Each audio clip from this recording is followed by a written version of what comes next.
শত চেষ্টার পরেও আপনার গরুর মাংসটা স্বাদ হচ্ছে না। জি প্রিয় দর্শক, আসসালামু আলাইকুম। আর এই রেসিপিটা আপনার জন্যই। গরুর মাংসের কোন অংশটা বেশি স্বাদের হয়?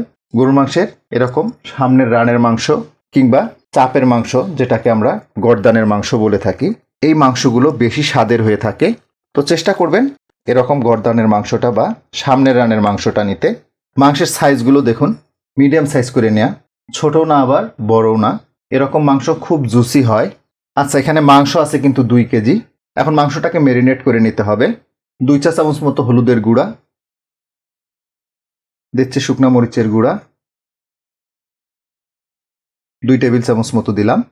আদা বাটা দিব 2 টেবিল চামচ আদা বাটা দিলাম। দিব রসুন বাটা, রসুন বাটাটাও 2 টেবিল চামচ দিলাম। সেই সাথে 2 টেবিল চামচ মতো রান্নার তেল দিয়ে দিব। বাস, আর কোনো উপাদান যাবে না। এবার এগুলোকে মাখিয়ে নিতে হবে। আপনারা চাইলে এখানে একটু টক দই দিতে পারেন, তবে যেহেতু এটা নর্মাল কষা মাংস, প্রয়োজন হবে না। তবে দিলে মাংসটা খুব সফট হবে। বাট আমরা যে প্রসেসে রান্নাটা করব, মাংসটা এমনিতেই সফট হয়ে যাবে। মাংসের স্বাদটা কয়েকটা বিষয়ের উপর নির্ভর করে। গরুর মাংসটা কোন অংশের মাংস নিচ্ছেন সেটা। এটা এজন্য বলছি, মাংসটা যতটা টেন্ডার হবে, মাংসের স্বাদটা কিন্তু ততটাই আসবে। গরুর মাংসের এক এক স্থানের এক এক রকম টেন্ডারনেস আসে।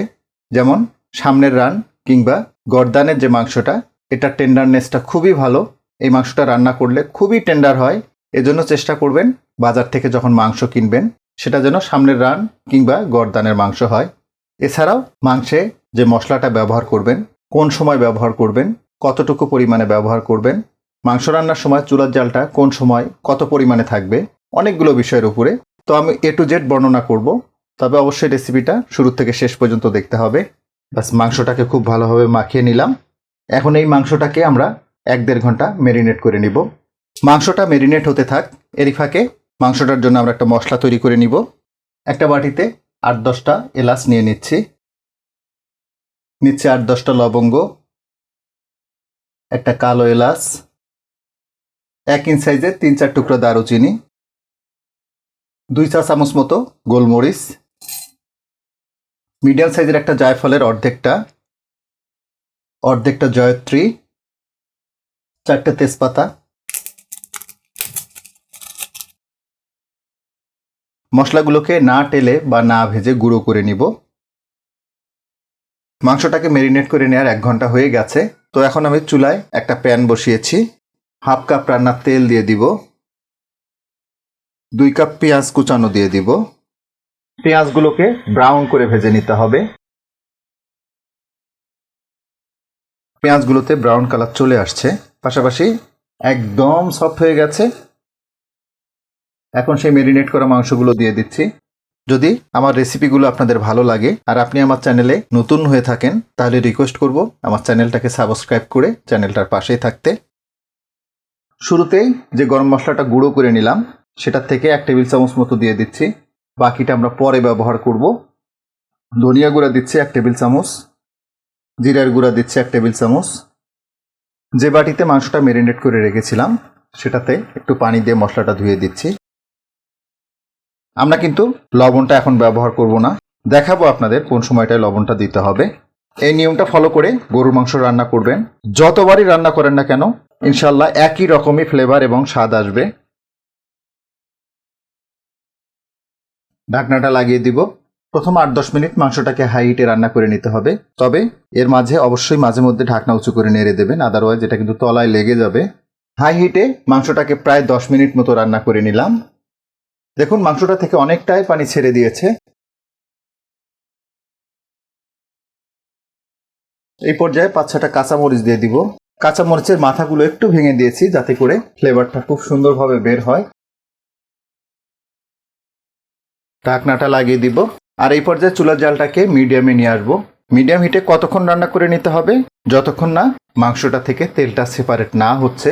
তবে অবশ্যই খেয়াল রাখবেন যেন কোনো অবস্থাতেই তলায় না লেগে যায়। মিডিয়াম হিটে মাংসটাকে প্রায় 20-25 মিনিট মতো রান্না করে নিলাম। তবে অফ ক্যামেরায় কয়েকবার নেড়ে দিয়েছিলাম। দেখুন, তেলটা মোটামুটি সেপারেট হয়ে গেছে।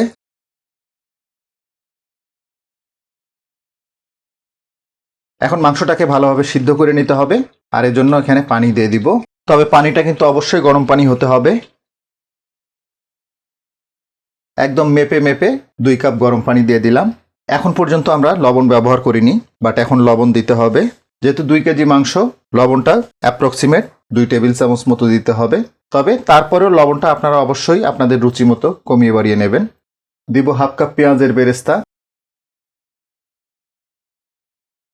এই নিয়ম ফলো করে মাংস রান্না করলে মাংস স্বাদ হতে বাধ্য। এখন ঢাকনাটা লাগিয়ে দিব, আর এই অবস্থায় চুলার জালটাকে মিডিয়াম এবং লো এর মাঝামাঝি নিয়ে আসতে হবে। মিডিয়াম টু লো হিটে মাংসটাকে স্ট্রেট 40 থেকে 50 মিনিট রান্না করে নিতে হবে। তবে খেয়াল রাখবেন যেন কোনো অবস্থাতেই তলায় না লাগে। মিডিয়াম টু লো হিটে মাংসটাকে প্রায় 50 মিনিট মতো রান্না করে নিয়েছি। শুরুতেই যে গরম মশলাটা গুঁড়ো করে নিয়েছিলাম সেটার থেকে 1 টেবিল চামচ শুরুতে ব্যবহার করেছি। এখন অবশিষ্ট 1/2 টেবিল চামচ সেটা দিয়ে দিব। মাংসটা নামানোর আগে এরকম একটু গরম মশলার গুঁড়া দেবেন, একদম টাটকা একটা ফ্লেভার পাবেন। যেমন কালার সেরকম ফ্লেভার।